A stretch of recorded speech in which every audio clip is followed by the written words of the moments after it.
Eels are like snakes, they are slippery and slimy. But if you get to know them, you'll find out they are amazing creatures who have a wonderful life cycle.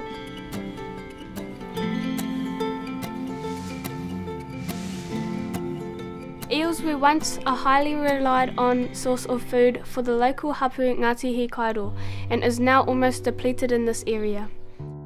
Ngāti Hikairo and the wider iwi of Tūwharetoa have not only lost an important source of food, but have become disconnected from rivers and streams they traditionally harvest fish from.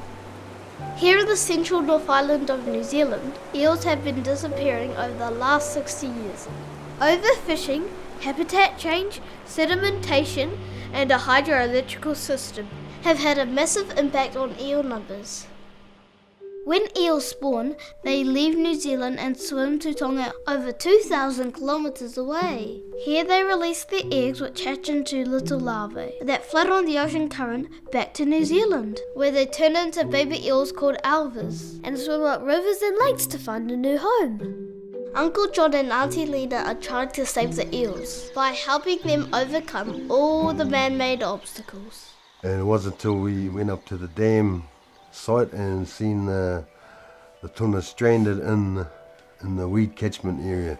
So we thought that wasn't right. So we approached Genesis and they thought it was not right either. Funded by Genesis Energy, Ngāti Hikairo have had a trap and transfer project on Lake Otamanako and Whanganui Awa to help the eels to get above and below the dams and tunnels. Large migrating eels are caught and placed below the dams to continue to the sea.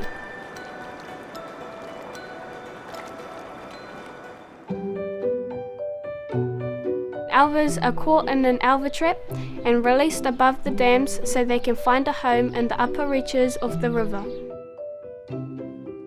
Ngāti Hikairo also have wānanga with Ngāti Tūwharetoa youth to rekindle our sense of kaitiakitanga, reconnect us with our traditional fishing grounds, and teach us sustainable fishing methods.